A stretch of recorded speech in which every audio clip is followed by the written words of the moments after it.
ప్రజాప్రతినిధి న్యూస్ కి స్వాగతం.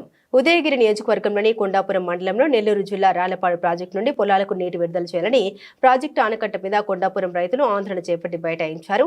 అధికారులు చొరవ తీసుకుని నీటిని విడుదల చేయాలంటూ డిమాండ్ చేశారు. నీళ్లు లేక పంటలు ఎండిపోతున్నాయని రైతులు ఆవేదన వ్యక్తం చేశారు. దీంతో రాకపోకలకు తీవ్ర అంతరాయం ఏర్పడింది. ఇటీవల ఉదయగిరి కందుకూరు ఎమ్మెల్యేలు పర్యటించి ఆయకట్టు రైతులకు నీటిని విడుదల చేయాలని ఆదేశించారు.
నార్మల్ ఎండిపోతుంది కింద